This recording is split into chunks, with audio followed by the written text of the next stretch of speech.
Tmavá dielňa, uprostred otvorený oheň a pri ňom začmudený chlap s rozpáleným kusom železa nad horiacim plameňom.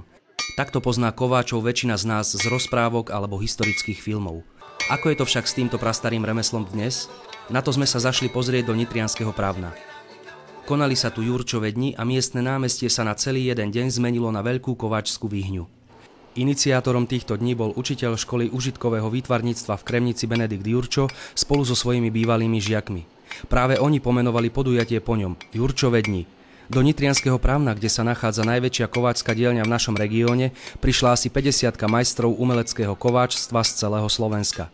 Verejnosti ukázali čaro tohto čierneho remesla. Ba čo viac, upozornili na krásu a kumšt umeleckého spracovania kovu, ktoré dnes ohrozuje dovoz chladných a unifikovaných výrobkov zo zahraničia. Aby sme ukázali vlastne tú prácu toho kováča, že to není ako z tých polotovarov robiť, ale že ten kováč umelecký, že má o moc to stiažené a trošku aj ľuďom vysvetliť a ukázať vlastne, že aký je rozdiel medzi tým ručným kovaním vlastne a medzi tým strojovým kovaním, kde vlastne sú tí polotovary a potom len tí polotovary sa vlastne oni spájajú. Kdežto to ručné kovanie, títo absolventi musia si urobiť návrh a jeho zrealizovať. Mladí umeleckí kováči predvádzali svoju manuálnu zručnosť pred zrakmi okolo idúcich ľudí. Návštevníci mohli vidieť celý proces tvorby a opracovania tvrdého kovu až po jeho definitívnu podobu. Zámerom organizátorov bolo ukázať kováčske remeslo aj mladej generácii, ktorá vraj oň nemá až taký záujem ako voľakedy.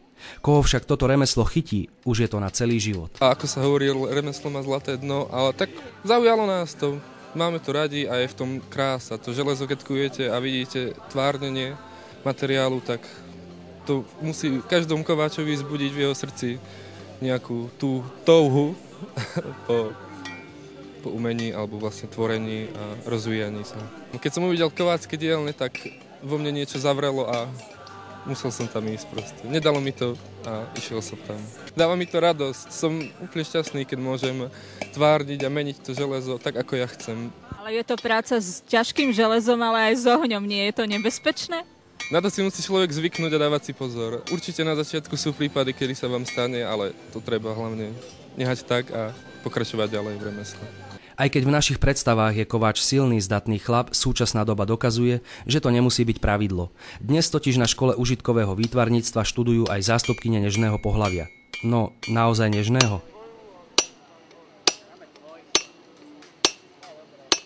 Mňa inšpiroval môj ocino, keďže on je tiež umelecký kováč a keď som bola malé dieťa, tak som vždy sedávala v dielni pri ňom a som sa na ňo pozerala, keď chul. A viete si ako žena predstaviť aj svoju budúcnosť týmto remeslom? A ak áno, tak ako?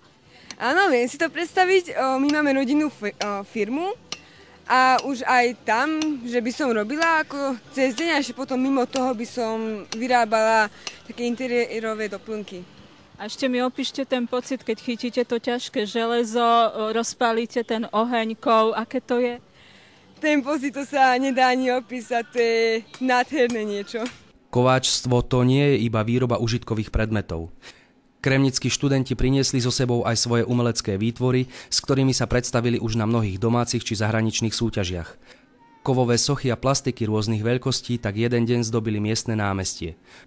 A bolo sa na čo pozerať. Hlavne je u týchto študentov to nadšenie a vlastne keď on vytvorí to umelecké dielo, tak má taký hrejivý pocit, že môže povedať, že to som robil ja, to je jedinečné, to je moje a to vlastne je aj môj nápad, čiže toto si najviac oni cenia ako na tom. Určite jemnejšou a aj piplavejšou prácou možno nazvať ritectvo. Ukážky tohto remesla boli tiež súčasťou Jurčových dní. A tak, ako nás pri ťažkom kutí kusa železa prekvapilo, že ho obrábajú dievčatá, pri tejto práci sme iné ani nečakali. Škola sem dokonca vyslala svoju kráľovnú. Vlastne mňa zaujíma grafika, a takže toto je taký celkom blízky odbor grafike, pretože medené platničky, do ktorých sa rije, tak sa dajú aj tlačiť a tak. Je to taká zaujímavá technika. Okrem talentu musí mať človek ešte čo, keď chce robiť takúto pre mňa piplavú robotu? No, tak určite teda asi pevné nervy a vedieť vydržať sedieť pri tej robote, lebo nie vždy sa to darí. Podľa vás má budúcnosť kováčstvo, rytectvo, tieto možno už dnes staré remeslá? No, tak určite, aj keď teraz to už nahrádzajú všetky tieto stroje a podobne, ale tak ručná robota je ručná robota. Škola užitkového výtvarníctva od svojho vzniku v roku 1966 vychovala 280 umeleckých kováčov. Na Slovensku je 60 kováčskych dielní. Najväčšie zastúpenie z regiónov má po Bratislave práve Horná Nitra. Jedna z nich vznikla začiatkom 90. rokov minulého storočia práve v nitrianskom Pravne. A tak sme sa išli pozrieť aj do naozajstnej kováčskej Vyhne, kde nám jeden z jej spolumajiteľov ochotne o svojom remesle porozprával. V podstate už od malička som mal sklon k výtvarnému takému prejavu, som vedel kresliť, nerobil mi to problém. V podstate som sa dostal na tú umeleckú školu a to výtvarné ponímanie proste z toho kovu. Bola to náhoda, to, že som umelecký kováč, chcel som byť zlatník. Ale momentálne v ten rok neotvárali ten odbor, tak som si dal umelecké kováctvo a v podstate takto ma to chytilo.